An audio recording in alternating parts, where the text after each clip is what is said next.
پھر آپ نے حسن رضا کو ہی کیوں چنا اور ان کی رہائش کے لیے وہی حویلی کیوں؟ کراچی میں اور بھی بہت سی جگہیں ہیں رہنے کی، اور اس کے کراچی جانے میں بھلا آپ کو کیا فائدہ ہو سکتا ہے جو اتنی زیادہ رقم کے بدلے آپ یہ کام کروا رہے ہیں مجھ سے؟ اسد بیگ نے آنکھیں سنکیڑ کر اشرف ہمدانی کو دیکھا۔ جب کسی انسان کو مفت میں آم مل رہے ہوں تو اسے صرف آم کھانے سے مطلب ہونا چاہیے۔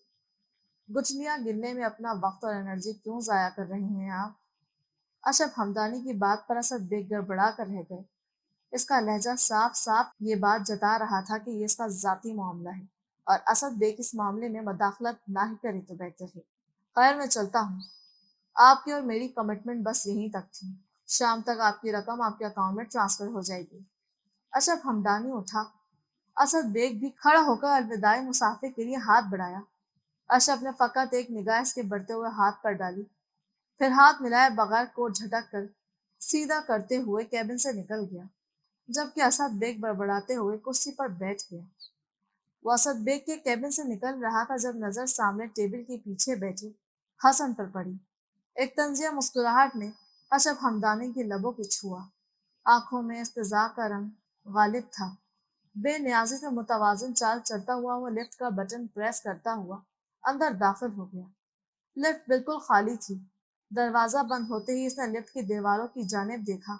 اگر کوئی عام انسان لفٹ میں موجود ہوتا تو وہ دیواروں میں اس کا عکس نظر آتا کہ لفٹ کی دیواریں کسی آئینے کی مانند نظر آتی ہیں، لیکن اس وقت وہاں اشرف کا عکس نظر نہیں آ رہا تھا۔ جس جگہ وہ کھڑا تھا عکس میں وہ جگہ خالی دکھائی دے رہی تھی۔ لبوں پر مسرور سے مسکراہٹ سجائے اس نے دیوار پر انگلی سے ٹچ کیا۔ اگلے ہی لمحے وہاں ہانیہ کی خوبصورت تصویر جگمگانے لگی۔ تصویر میں اس کے چہرے پر بھی مسکراہٹ تھی۔ بہت کم وقت رہ گیا ہے تمہاری اور میری روبرو ملاقات ہونے میں، بس کچھ دن اور میرا انتظار ختم ہونے کو ہے۔ دلچسپی سے اس تصویر کو دیکھتے ہوئے اس نے سرگوشی کی تھی۔ اس کی آنکھوں کا سبز رنگ تبدیل ہو کر سرخی میں ڈھلنے لگا، پھر دیکھتے ہی دیکھتے وہ تصویر مٹ گئی۔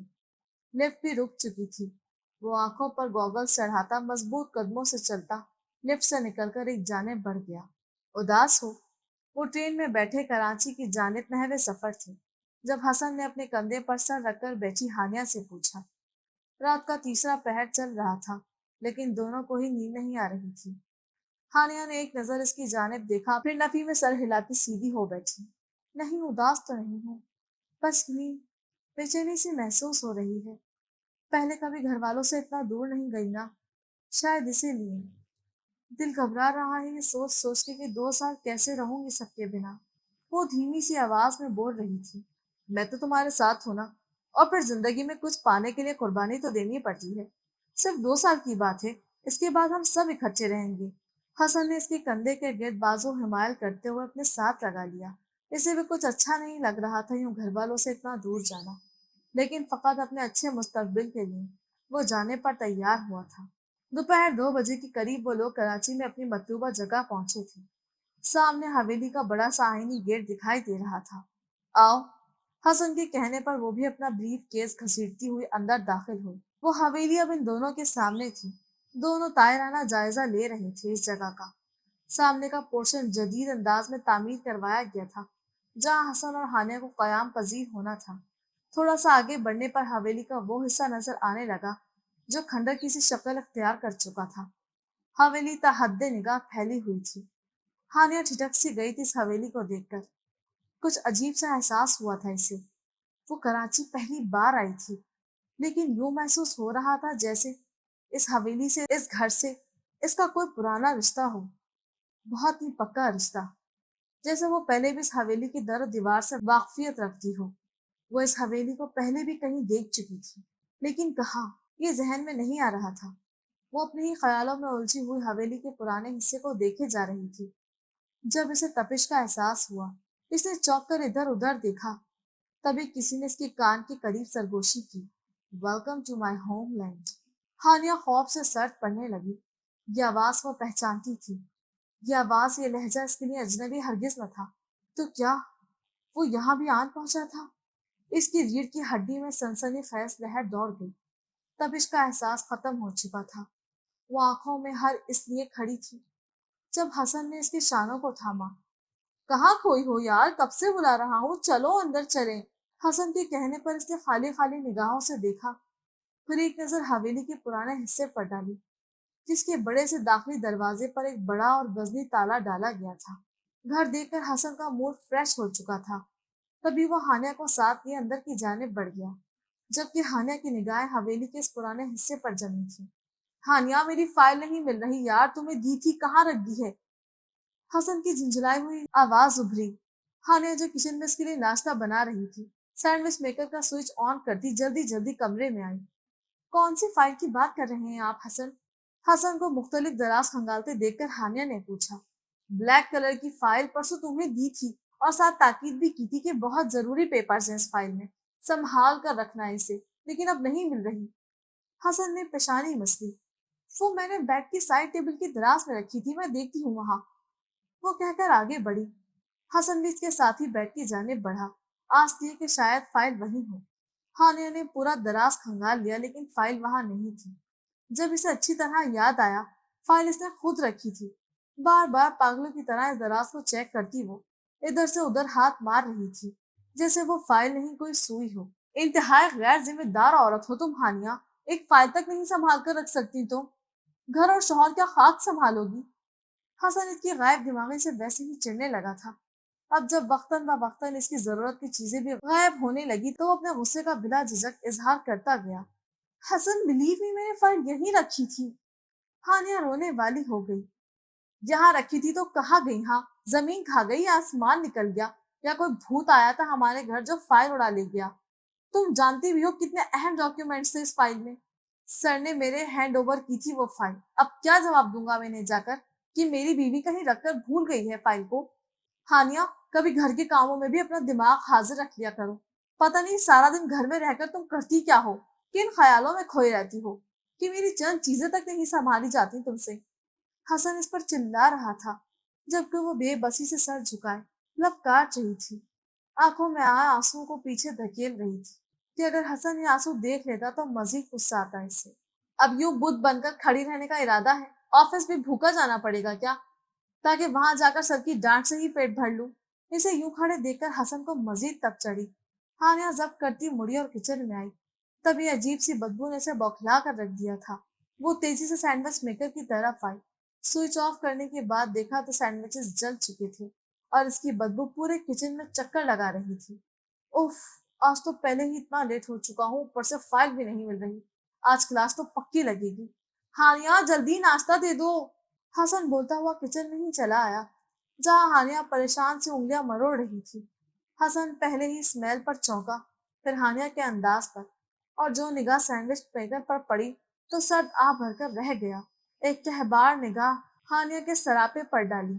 کل سے تم ایسا کرنا، کیوں صبح سویر اٹھنے کی زحمت مت کرنا، بہت شکریہ اب تک کی نوازشات کا، لیکن میں اب سے سب کام اپنے خود کر لیا کروں گا، کم سے کم اس طرح کی خواہش سے تو بچ جاؤں گا۔ تلخ لہجے میں کہہ کر وہ کچن سے بھی جا چکا تھا۔ کچھ دیر بعد گاڑی سٹارٹ ہونے کی آواز سنائی دی، وہ تیزی سے دروازے کی طرف آئی۔ حسن گاڑی گیٹ سے نکال رہا تھا، آج اسے گیٹ تک کھولنے کو نہ کہا تھا۔ گاڑی گیٹ سے نکال کر اب وہ خود گیٹ بند کر رہا تھا۔ ہانیہ دکھ بھرے نگاہوں سے اسے دیکھنے لگی، جو مڑ کر اس کے وجود پر ایک نظر ڈالے بغیر جا چکا تھا۔ 6 ماہ پورے ہو چکے تھے انہیں کراچی آئے۔ بظاہر زندگی نارمل تھی، لیکن سب نارمل ہوتے ہوئے بھی کچھ نارمل نہ تھا، خصوصاً ہانیہ کے لیے۔ اس کا اور حسن کا رشتہ خاصا کمپلیکیٹڈ ہو چکا تھا۔ ان 6 مہینے میں بہت عجیب و غریب واقعات ہوئے تھے ہانیہ کے ساتھ۔ دن میں حسن کے جانے کے بعد کام کرنے والی ماسی آتی، 1 ڈیڑھ گھنٹے میں کام ختم کر کے وہ چلی جاتی۔ اس کے بعد ہانیہ بالکل اکیلی ہوتی، لیکن پھر بھی اسے ہر پل گھر میں کسی کے وجود کا گمان ہوتا۔ حسن رات گیا آتا، تب تک ہانیہ ایک انجانے سے خوف میں لپٹی رہتی۔ رات کو حسن کے آنے پر وہ سکون کا سانس لیتی۔ اس گھر میں تنہا رہتے رہتے وہ تنہائی کی عادی ہوتی جا رہی تھی۔ ہنسنا بولنا کم کر دیا تھا، اکیلی بیٹھی گھنٹوں نہ جانے کیا سوچتی رہتی۔ حسن جب کبھی اسے باہر لے جانا چاہتا تو وہ ہمیشہ انکار کر دیتی۔ وہ لوگوں کو فیس کرنے سے، دنیا کا سامنا کرنے سے ڈرنے لگی تھی۔ نہ جانے کیسا احساس کمتری تھا اس کے دل میں، جو اپنی جڑیں مضبوط کرتا جا رہا تھا۔ اس نے سجنا سنورنا چھوڑ دیا تھا، اپنے وجود پر دھیان دینا ترک کر دیا تھا۔ یوں گھر میں اسے اکیلے دیکھ کر کسی بدلو کا گمان ہوتا تھا۔ پھر اچانک ان کے گھر سے مختلف چیزیں غائب ہونے لگیں، خاص طور پر حسن کی ضرورت کی چیزیں۔ ہانیہ جہاں کوئی چیز رکھتی تو ضرورت کے وقت وہ چیز اس جگہ موجود نہ ہوتی۔ شروع میں حسن نے اگنور کیا، پیار سے ہانیہ کو سمجھایا کہ وہ اپنا دھیان رکھے اور حسن کی چیزوں کا خیال رکھے، لیکن کوئی رزلٹ نہ پا کر وہ چڑھنے لگا۔ ہانیہ کی سرد مہری اور سرد مزاجی پر غصہ کرنے لگا۔ ہانیہ بے قصور ہوتے ہوئے بھی مجرموں کی طرح سر جھکائے کھڑی رہتی۔ حسن اپنے کام کی لگن میں اتنا کھو چکا تھا کہ اس کے پاس ہانیہ کے جذبات اور احساسات کی فکر کرنے کا وقت ہی نہ تھا۔ وہ اتنا تو سمجھ پایا تھا کہ ہانیہ بدل رہی ہے، لیکن اس بدلاؤ کی کیا وجہ ہے یا کون سی حالات اس کے پیچھے، یہ سب جاننے کی فرصت ہی نہ تھی اس کے پاس۔ ہانیہ کی دل کی باتیں سننے کا، اپنی دل کی باتیں کہنے کا، اپنی بیوی سے پیار اور محبت کے اظہار کرنے کا اس کے پاس وقت ہی نہ ہوتا تھا۔ کام کی دھن اور پروموشن کے دکھائے گئے خواب میں ایسے دن اور رات کی تمیز بھلا دی تھی۔ اس کی اس بے نیازی اور بے فکری پر ہانیہ اپنے خول میں ہی قید ہوتی ہوتی مزید تنہا ہوتی چلی گئی۔ اب تو یہ عالم کہ حسن اسے بالکل اجنبی لگنے لگا تھا، اپنا اور اس کا رشتہ کھوکھلا محسوس ہونے لگا تھا۔ محبت اور انسیت نام کا کوئی جذبہ موجود ہی نہ تھا۔ مغرب کے بعد اندھیرا پھیلنے لگا۔ وہ چھت پر اداس سی بیٹھی تھی، مما بابا کی شدت سے یاد آ رہی تھی۔ تائے جی اور محسن کو بھی مس کر رہی تھی۔ جب وہاں تھی تو ان کے آس پاس کتنی رونقیں تھیں، ہر وقت شرارتیں، ہنسی مذاق۔ تب حسن اور اس کا رشتہ بہت اچھا تھا، لیکن یہاں آنے کے بعد ہر معاملہ بگڑتا جا رہا تھا۔ اسے سمجھ ہی نہ آتی تھی کہ اس کے اور حسن کے ریلیشن شپ کے خراب ہونے میں غلطی ہے کس کی، اس کی یا حسن کی۔ وہ ہر ممکن کوشش کرتی کہ حسن کو شکایت نہ ہو اس سے، لیکن ہر بار وہ دونوں کچھ قریب آنے لگتے تبھی کچھ نہ کچھ ایسا ہوتا کہ دوریاں مزید بڑھ جاتی۔ اپنی ہی خیالوں میں ڈوبی وہ مختلف سوچوں کے گھیرے میں تھی، جب ایک دم اسے تیز خوشبو کا احساس ہوا۔ وہ چونکی۔ خوشبو اچھی تو تھی لیکن اتنی تیز تھی کہ اس کے حواس مختل ہونے لگے، اور پریشانی کی بات یہ تھی کہ یہ خوشبو آ کہاں سے رہی ہے۔ وہ پرفیوم یوز نہیں کرتی تھی۔ حسن پرفیوم استعمال کرتا تھا، لیکن وہ کمرے سے تیار ہو کے جاتا تھا اور اس کی پرفیوم کی خوشبو بالکل الگ تھی۔ پھر یہ چھت پر خوشبو کیسی؟ اس نے چونک کر ادھر ادھر دیکھا، لیکن وہاں اس کے علاوہ کوئی اور وجود کا نام و نشان تک نہ تھا۔ وہ الجھ رہی تھی تبھی کہیں سے ایک باز کے سائز جیسا عجیب سا پرندہ اڑتا ہوا اس کی طرف آیا۔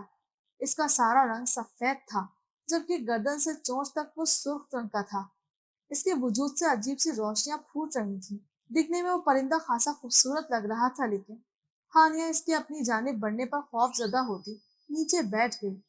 وہ پرندہ اس کے سر کے اوپر آ کر منڈلانے لگا، ساتھ ہی عجیب سی آوازیں نکالنے لگا۔ ہانیہ کانپتی ہوئی گھٹنوں میں منہ چھپا گئی، لرزتے ہونٹوں سے مختلف دعائیں نکل رہی تھیں۔ اس پرندے نے 3 چکر کاٹے اس کے سر کے اوپر، پھر اڑتا ہوا دور آسمان میں غائب ہو گیا۔ ساتھ ہی خوشبو کا وہ احساس بھی ختم ہونے لگا۔ بہت دیر بعد ہانیہ نے سر اٹھایا تو وہاں اس پرندے کو نہ پا کر کچھ تسلی ہوئی۔ وہ اٹھ کر تیزی سے نیچے بھاگی، حلق خشک ہو رہا تھا۔ کچن میں آ کر پانی پیا، تبھی گیٹ کی بیل نے اسے مزید سہما کر رکھ دیا۔ وہ ہمت جمع کرتی باہر آئی، گیٹ کے پاس آئی تو گیٹ کی درزوں سے حسن کی گاڑی کی جھلک دکھائی دی۔ وہ حیران ہوتی گیٹ کھولتی گئی۔ حسن پہلے 9 بجے کے بعد گھر آتا تھا، لیکن آج 6 بجے سے پہلے اس کی آمد ہو گئی تھی۔ گیٹ کھولتے ہی اسے حسن کی جھلک دکھائی دی، جس کے چہرے سے ہی اس کا موڈ خاصا خوشگوار لگ رہا تھا۔ گیٹ کھولنے پر جب اس کی نگاہ ہانیہ پر پڑی تو وہ حیران ہوا۔ تم تیار نہیں ہوئی؟ لہجے میں حیرت کا عنصر نمایاں تھا۔ تیار؟ کیوں؟ ہانیہ الجھی۔ یار میں نے تمہیں کال پہ کہا تو تھا کہ ہمیں شام کو پارٹی میں جانا ہے، ریڈی رہنا۔ 5:30 بجے تمہیں پک کرنا تھا لیکن میں لیٹ ہو گیا، سوچا تم ریڈی ہوگی تو فوراً نکل جائیں گے، اور ابھی تم سر جھاڑ منہ پھاڑ ہولیا لیے گھوم رہی ہو۔ حسن کا موڈ پھر بگڑنے لگا، جبکہ ہانیہ اسے دیکھتی رہ گئی۔ لیکن مجھے تو کوئی کال نہیں آیا آپ کی حسن، نہ ہی مجھے کسی پارٹی کے بارے میں پتا تھا۔ ہانیہ اس کے پیچھے چلتی ہوئی اندر آئی۔ واٹ؟ تمہارا دماغ ٹھیک ہے ہانی؟ تم نے خود کال پک کی تھی، تم کہہ رہی تھی کہ تمہیں کال کے بارے میں کچھ علم نہیں، اب یہ باتیں بھولنے لگی ہو کیا؟ کیا ہوتا جا رہا ہے تمہیں ہانیہ، تمہاری یادداشت کو؟ حسن نے ملامت کرنے والے انداز میں کہا۔ حسن سچ میں نے آپ کی کوئی کال نہیں سنی، میں تو، وہ منمناتی ہوئی کہہ رہی تھی جب حسن تیش سے مڑا۔ Stop it Haniya, stop this nonsense. آخر کہاں رہتی ہو تم؟ دماغ کہاں ہے تمہارا؟ اور کوئی تیسرا بندہ ہے ہمارے گھر میں جو تمہارے سیل سے میری کال پک کرے؟